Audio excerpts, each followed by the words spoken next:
everyone into different categories, and we're all on different levels. There's one law for the native born, and one law for the stranger who attaches himself. Amen. So no, to make that statement means that you're an ethical person. You could think ethically. First of all, to think that the goodness that the Torah could bring to the world could only work if it's done by someone with Jewish blood means that the mitzvot in themselves, that they're only ethical when performed by Jews. The way I would put it is that you should become a Jew and then perform the commandments, not that you should stay who you are and perform the commandments as you are. Like, you know what I'm saying? Like, you know what I'm saying? You shouldn't. If you can't convert, I don't think that you should start dishonoring your parents or murdering or lying or stealing. Noahide laws aside, these are laws found in the Torah. So if someone feels that they don't have to keep the Sabbath, like, why do they feel bound not raping, not murdering, like having illicit relationships with multiple partners? But when does God make a distinction between ceremonial law and ethical law? It's all lumped in together. Sure, absolutely. So Carla J, the friend of the show, longtime viewer, she says, what's the difference between a halachic conversion and other Orthodox? I just think she means a halachic conversion. Are there differences between how different groups, I guess, could do the conversion process? I guess that's what she's asking. I'm not sure. I don't know. I don't know much about what Reform does. I know that conservative and Orthodox pretty much have the same process, assuming that the conservative rabbis are all men. But a halachic conversion just means a conversion done according to Jewish law. That's it. So Absolutely. There's no such thing as an unkosher conversion or a fake conversion. It is true, there are some conversions that are less recognized than others, but that's not because of what the person did different during the conversion, but because of politics. Every conversion that's done in a halachic manner is kosher, accepted by God, that regarding it being done in an orderly way. Yeah. That's what I was saying before. I think that's what I think you said. You said my point. I don't know. Sometimes I ramble and I don't make sense. But that's what I think. What I was trying to say earlier is that it doesn't really matter what you call yourself, because you can call yourself whatever you want, as long as you're doing it in the halachic way. You could be a Midianite, you could be a Canaanite, you could be whatever you want to call yourself. If you're doing the mitzvah in the halachic prescription, the way it's prescribed, then that's it. That's it. You know what I'm saying? That's all it needs to worry. That's all you have to worry about. This is such a simple sentiment. I'm curious why, till today, I've never heard a rabbi speaking about this notion. I never heard a rabbi say, like, or even make a distinction between a supposed fake conversion and a real conversion. Never. Can you think of some YouTube rabbi or some rabbi on the internet who's given a class between conversions that are accepted and conversions that are not accepted, and what's the difference? Yeah. And they won't get the class, and I'll tell you why. Because the day they give that class is the day they're going to have to acknowledge and accept every conversion done in a halachic manner. And they're not ready to do that, because that's the first ticket to becoming unpopular. Ooh, you're saying it's almost like you put up or shut up, and if they do put up or shut up, it's like they're bringing in so much. Yeah. So it's easier not to respond or not to speak about the topic and hope it goes away. This is why these rabbis don't have a completely open forum, because I saw that even the Noahide forums don't let everybody in. Because, I mean, I'll roll in there and I'll just ask that question. I'm curious to see what they'll say. This is why this show is special. Heck, if people would talk to these other YouTube rabbis how they talk to me, those guys would have given up a long time ago. Because I treat everyone like equals, so the first thing that comes to people's minds is that he can't be a real rabbi because he's too much like me. So he must be a faker. All right. Anyways. All right, Rachel, you're over there with your hand raised. You had the mic open, moving around, wanted to speak. So here's your chance. It's about conversion. I had a friend that converted with Jewish Renewal a year before I did in Jewish Renewal. She and that was Portland, Oregon, and then she moved to New York and wanted to get a job in a yeshiva teaching kids or something, and she had to reconvert whatever to Orthodoxy. Is that common, or is our initial conversion is not recognized, or what? That's very much common, because Jewish Renewal is not accepted by Orthodox Jews. Even open Orthodoxy now, there's a lot of students of Yeshiva Chavavei Torah, the Yeshiva of Avi Weiss, who are kind of left-wing, but they're still Orthodox. They don't do anything that's against Jewish law, that their conversions are not recognized. People are going to do stupid things. The problem I have is when someone who claims to be a searcher of truth, who's coming to Judaism, start tolerating this nonsense instead of saying, you know what, truth brought me here. I had to become a bad Christian to become a good Jew, and now I'm going to check my compass. I'm going to check my brains at the door and pretty much endorse everything my rabbi teaches, even though I know inside it sounds wrong. So that's the problem I have. If someone's born into the Jewish religion, I don't think there's a lot of hope for them. Why? Because they don't know any better. They've been hearing this their whole life.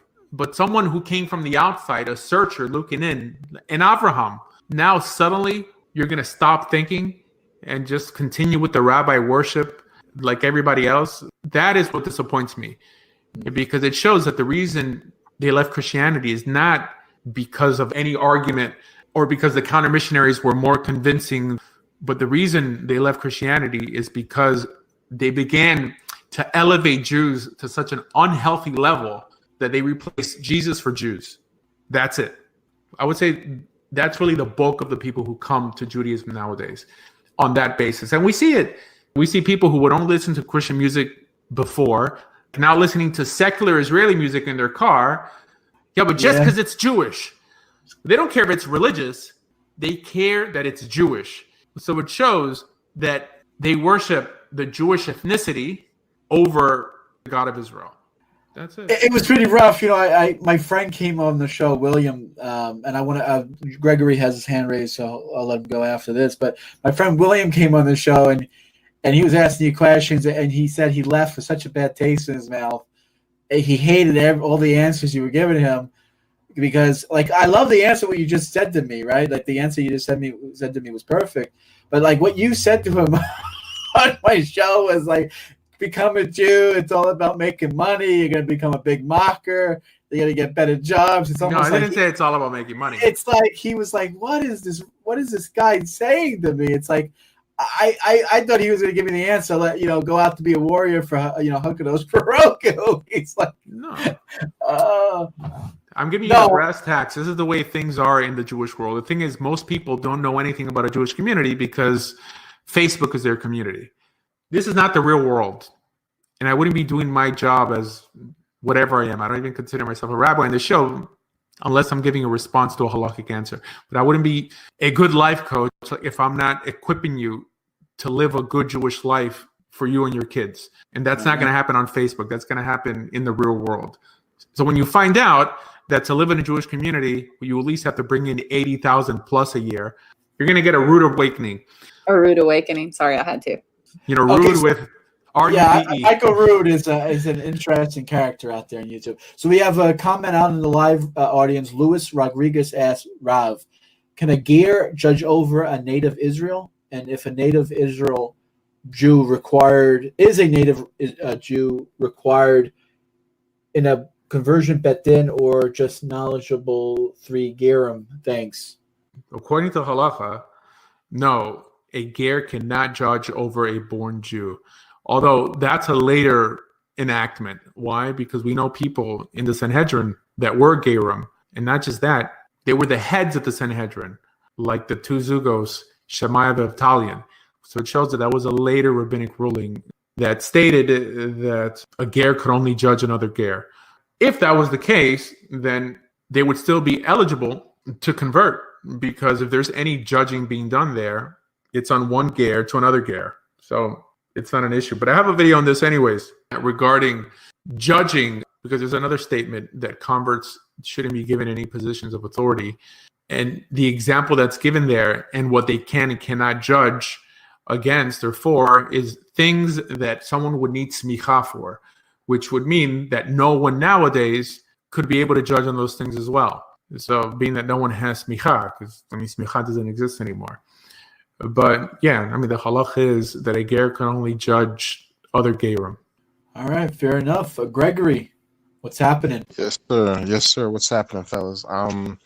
My question Well, I guess let me kind of form it into an example. So let's say, for example, you have someone that gets converted under a conservative Beit Din, and let's say that sponsor that helped the convert go through the conversion, let's say 5 years down the road, he becomes a rabbi, a head rabbi or lead rabbi at an Orthodox synagogue. So could that convert then participate in that community and be recognized as Jewish, or does the rabbi's conversions that he's done when he was a conservative rabbi all get annulled or no longer get recognized? How does that work in that instance? I've met a lot of conservative rabbis who went to Orthodox yeshivas. This is not very prevalent nowadays, but it was before, especially in the early days of the conservative movement. Conservative Judaism started off as an Orthodox institution. JTS was an Orthodox school. And I mentioned this last time that it was till 1956 when they said that you could drive on Shabbos to the closest synagogue and then just back home that there was a big split. But here, Rabbi Lehrfeld, which is probably one of the biggest rabbis in South Florida, was a rabbi at Beth David Congregation, which is a conservative synagogue. A rabbi, I'm not saying the rabbi. Most Orthodox rabbis will not do conversions if they're working for a conservative synagogue. I guess exceptions could be made, but if they did a conversion under the conservative movement, that conversion would have to be done under the rabbinical assembly. And then he would put his name on that document. So once an Orthodox institution sees rabbinical assembly, they'll know not to accept it because it's conservative, right? But if the rabbi does a conversion on his own and just freehand write to a certificate, and he happens to be on the list. Here we're talking about accepted rabbis and not accepted rabbis. I don't know how to really explain that except by saying that there's a list out there. It's a list on a website called ITIM, I-T-I-M, I believe, that has a list of all the rabbis that are accepted by the state of Israel. And it's not much. I think in Florida, there's probably 3 rabbis. I think in all of the U.S., it's maybe like 20 rabbis or something like that. And that is what's understood as an accepted conversion, unfortunately. So that list doesn't include conservative rabbis because conservative rabbis, they do their conversions under the rabbinical assembly, just like Orthodox rabbis typically work under the RCA, and California-based rabbis, the RCC, and Chicago rabbis, CRC. So those organizations themselves, they have a foot in the Rabbanut in Israel. So if it's done through those organizations, the state of Israel will recognize it. But the state of Israel also recognizes conservative conversions. It's easier to enter Israel and make Aliyah with a conservative conversion than it is with the Orthodox conversion, just because they're a lot more united than Orthodox Jews are. It's so stupid. There's an organization in Israel called the Sochnut. So the Sochnut, the Jewish agency, is in charge of validating Reform and conservative conversions.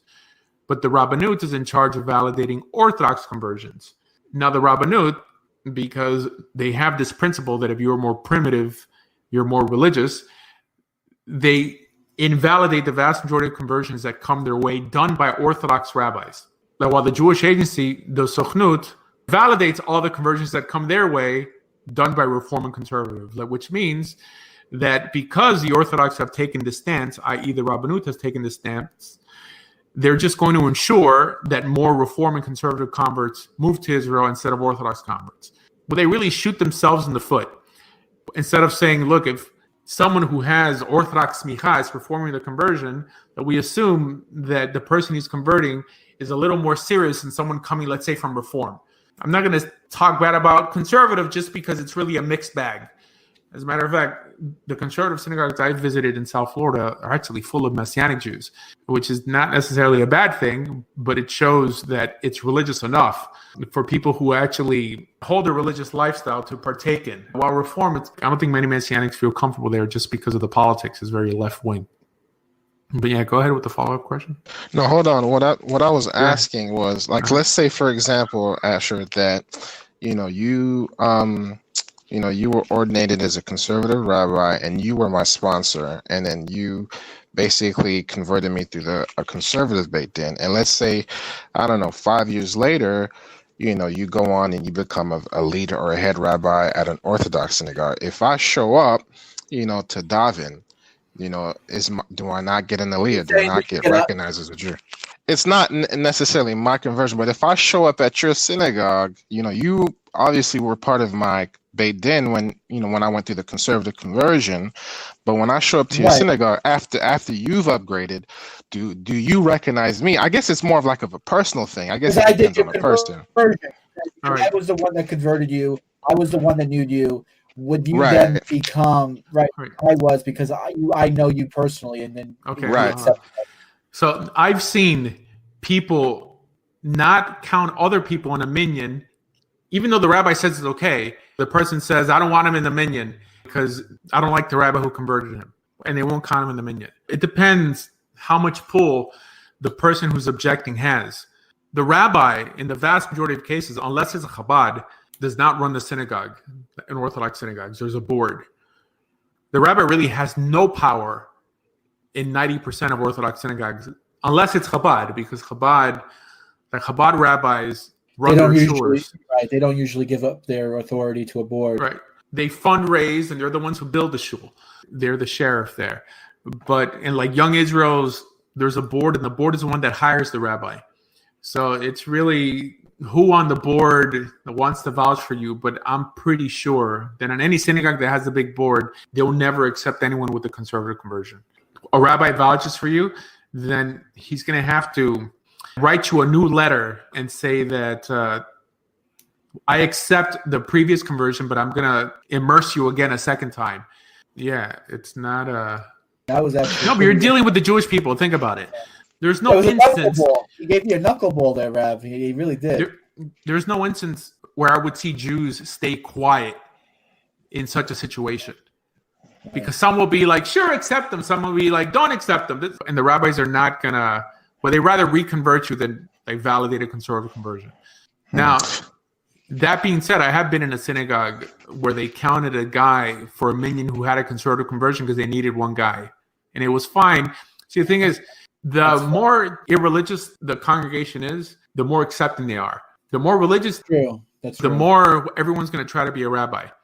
And like, oh, well, I want to know who converted him. And, like, I want to know how sincere. Who cares? It's not like the Shaliach Tzibor, the person who represents the congregation, ideally supposed to be the rabbi. But that's not really the case in most synagogues. In most synagogues, the president has more power than the rabbi. I can't tell you how many secular Jews they'd come up to me and they would say things like, man, I wish I can give up the covenant of Judaism and give it to you, John. I know you have a hard time trying to get accepted, but if I could, I don't want to be a Jew, and here you are wanting to be a Jew. You're not accepted, but I'm accepted. They're going to give you his birthright. Huh? Yeah, they're going to say secular Jews are much more open-minded and much more welcome. That is, I know that firsthand. They're more willing to accept. So Young Israel has a policy. Well, is it Young Israel? I think OU has this policy, not just Young Israel, that a convert could be the rabbi of the synagogue, but a convert can't be the president. It could be a rabbi, but can't be the president. Okay, correct. That's like America. You could be a governor, but you can't be the president if you're born in another country, right? Is that what they're trying to go with? Well, I don't know. Like, it is what it is.